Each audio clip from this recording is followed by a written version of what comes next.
নমস্কার বন্ধুরা, জিসিস kitchen and বেকিংয়ের তরফ থেকে আজকের পর্বে আপনাদের স্বাগত জানাই। আজকের এই রেসিপিটা এটা কিন্তু একটা ফাঁকিবাজি রেসিপি। খুব সহজেই খুব তাড়াতাড়ি হয়ে যায়, কিন্তু বেশি কোনো উপকরণ লাগে না, আর খেতে হয় তেমনই টেস্টি। ভাত দিয়ে বলুন, রুটি দিয়ে বলুন, দুটো দিয়েই খুব ভালো লাগে। আমি গ্যারেন্টি দিয়ে বলতে পারি, এই রেসিপিটা যদি আপনারা একবার বাড়িতে ট্রাই করেন আপনাদের ভালো লাগবেই। যেহেতু এই রান্নাটা আমি বাটিতে করে করব, সেই জন্যে এই রেসিপিটার নাম হচ্ছে বাটি চচ্চড়ি, আলু পেঁয়াজের বাটি চচ্চড়ি।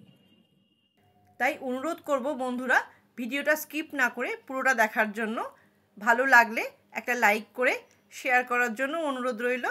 আর যদি আমার চ্যানেলে নতুন বন্ধু হয়ে থাকেন তাহলে আমার চ্যানেলটি সাবস্ক্রাইব করার জন্য অনুরোধ রইল।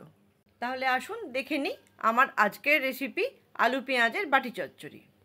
এই রেসিপিটা করবার জন্য আমি এখানে 3টে থেকে 4টে আলু নিয়েছিলাম, সেগুলোকে আমি টুকরো টুকরো করে কেটে নিয়েছি। এবার এর মধ্যে দিয়ে দেব জল। জলটা একটু বেশি দিতে হবে, সেদ্ধ হবে তো সমস্তটা, এই জন্যে আমি এখন আলুগুলো ডুবে আছে এই পর্যন্ত জল দিলাম, পরে যদি লাগে আবার দেব। এবার এর মধ্যে দেব 1 চামচ হলুদ গুঁড়ো,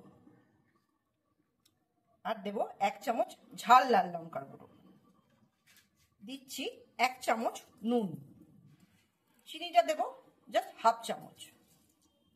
এবার যেটা দেব সেটা হচ্ছে সর্ষের তেল। সর্ষের তেলটা একটু বেশি দিতে হবে, আমি এখানে প্রায় 2 চামচ থেকে 2.5 চামচ সর্ষের তেল দিলাম। এবার যে উপকরণটা দেব সেটা হচ্ছে পেঁয়াজ। আমি এখানে 3টে বড় সাইজের পেঁয়াজকে এরকম জিরি জিরি করে কেটে নিয়েছি, এটা এর মধ্যে দিয়ে দেবো।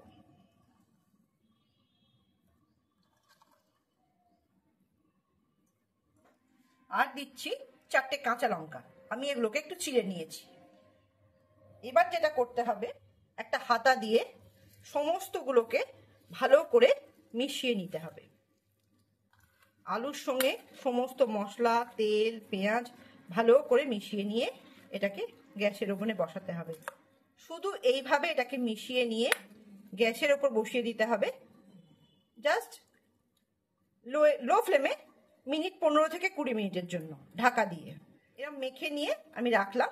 এবার আমি গ্যাসে বসাবো। এবার গ্যাসের ওপরে বসিয়ে দিলাম, দিয়ে আরেকবার ভালো করে মিশিয়ে নিচ্ছি নিচ থেকে ওপর পর্যন্ত।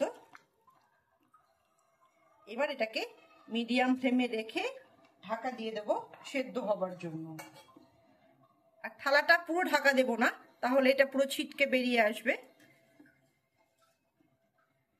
তাই জন্যে অল্প একটু ঢাকা খুলে, মানে অল্প একটু সাইড থেকে ফাঁকা রেখে আমি ঢাকাটা দিয়ে দিলাম, আর গ্যাসের ফ্লেমটা মিডিয়ামে রেখে দিলাম। এইভাবে প্রায় মিনিট 15 আমাদের রেখে দিতে হবে। মিনিট 15 তো ঢাকা দেওয়া হয়ে গেছে, বেশ মাখো মাখো হয়ে গেছে, আর আলুগুলো সেদ্ধ হয়ে গেছে। এটা খুব ঘন হবে না, আর এইভাবে যদি আলুগুলো একটু বেশি মানে দানা দানা থাকে, আলুগুলো গোটা গোটা থাকে, তাহলে এইভাবে একটু হাতার পেছন দিয়ে এরম ভাবে একটু ভেঙে দিতে হবে। মিনিট 15 পর পুরো রেডি হয়ে গেছে বাটি চচ্চড়ি। আমি মাঝখানে এই 15 মিনিটের মাঝখানে মিনিট 10 পরে ঢাকাটা খুলে একটু ভালো করে মিশিয়ে দিয়েছিলাম, কেননা তলাটা ধরে যেতে পারে।